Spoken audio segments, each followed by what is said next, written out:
Welcome to Frankly Developing. I'm your host Frank, and today I want to talk about the State of Organizational Flow report. Maybe you heard of the State of DevOps report. If not, you really should take a look. It's one of the most valuable resources available to us as software engineers. Yet that report has a strong focus on techniques, and the big problem is that inside organizations, it doesn't necessarily help if your team is doing really good. There are other teams, other priorities, and business goals. And it won't help to take a look at a localized situation only. That's where the State of Organizational Flow report comes in. It's a survey created to find out how well organizations are doing in terms of flow. If you want your organization to participate, I have a link available in the description below. But for this video, we'll go through some of the questions in that survey and see what we can learn from them.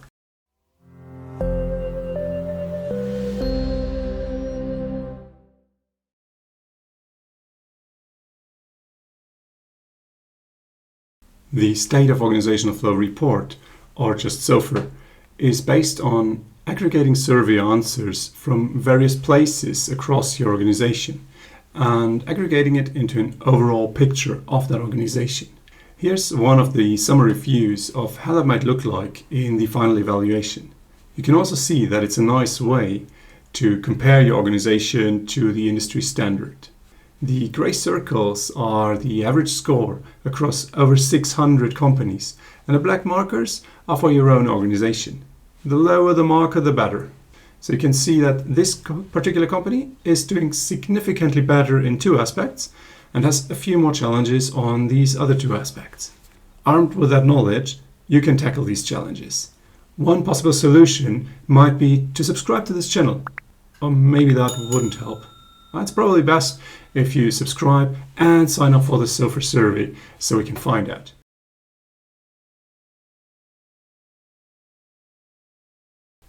Let's take a look now at some of the questions of the survey. The whole survey takes about 15 to 20 minutes, so there are some more questions, but I think this is a nice selection.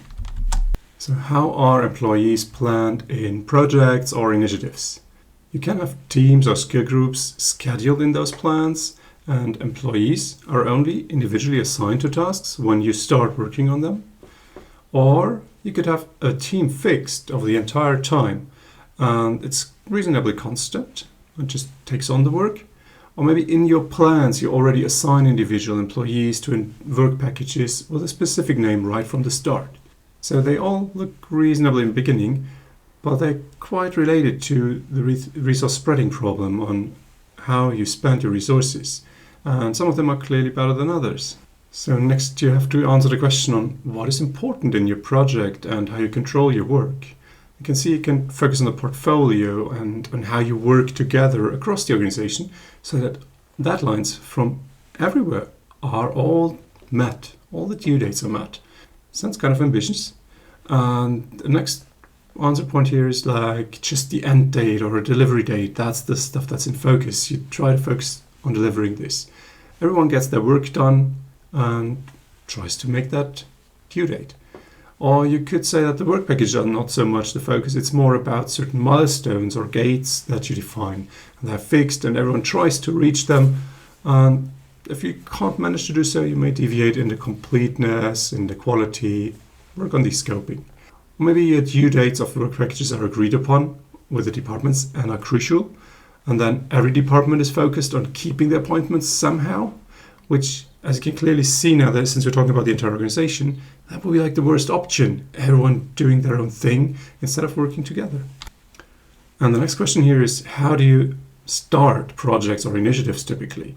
You can start immediately when you got the budget to go. Immediately start, no much preparation, get it going. Or maybe you have some preparations that need to be complete first and then you go. Or it's only started when it's really necessary, when it's critical, the preparations have been completed, and only then do you get started on it. And that one clearly is related to the early starts, which aren't all that helpful at all.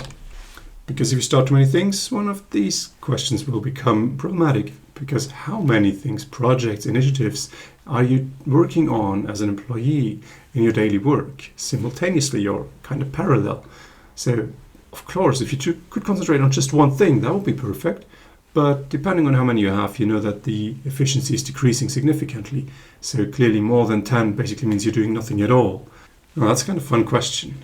Like, how often does it happen that you have a work package and it completes and is finished earlier than expected? And yeah, never is obviously not a really good answer here, but a realistic one for a lot of companies and organizations. And well, what about nearly always? That sounds kind of good, and that is what you want to achieve with Flow, to be able to actually finish work as planned. And here's a final question about the project leader managing a project. And how does he do that when he's actively managing it? These two options are like, either you ensure that the work is started as late as possible. So again, you don't want an early start, so that all the other projects that are there can still use the resources if necessary, and you don't bind these resources to your new project. Or you just make sure, on the other hand, that you have a bunch of resources or people in your department and make sure that they do something, anything, work on some of the projects, so that they're not withdrawn, not sitting around idle, etc. And this looks like kind of a good idea in the beginning, but if you're more into this subject, you realize that this is actually really, really bad.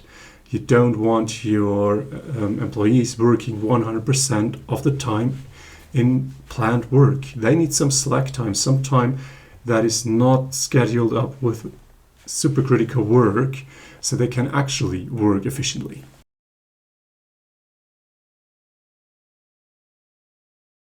Let's take another look at this SOFR evaluation. You can see that there are 8 aspects being evaluated in the SOFR study, and it's pretty interesting to see how your organization is doing on these. Taking part in the study gives you the clearest picture, but you can also just think about it for yourself, of course. The first one, thin resource spreading, is a problem that, as you can see from the industry standard, is pretty common. It means your project just cannot get the right or enough people to make it successful. Keep in mind, this is not solved by hiring, but the spreading refers to how these people are actually already in your organization but busy elsewhere. Long lead times are also a common challenge. The lead time is essentially the time between starting your project and completing it. Having a long lead time means the organization doesn't see the outcome of the project for a long time. Desynchronization refers to the operational priorities, and you can see this is the worst for the average organization. That basically means you have too many conflicting priorities, and oftentimes employees end up working based on whoever is shouting the loudest. Delays are similar to long lead times, but are focused more on the reliability of due dates. When people make promises around due dates, are they reliably being kept? And if you do any planning around a due date, you clearly want that reliability. Early starts can be massively problematic. You see that from a lot of things being done 80% and essentially everything being stuck on the remaining 20%. Because if you start too early, you end up working in too many things at any one time.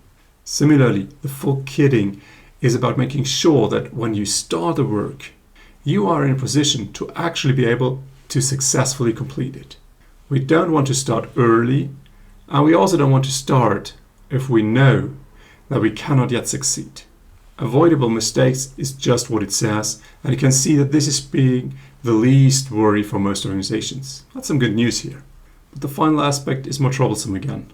Looking at an entire organization, some multitasking is certainly beneficial due to the sheer scale of it, but SOFR is specifically looking at the negative aspects, negative consequences from multitasking, like we've seen in the question, when an individual has just too many projects to reliably work on either one.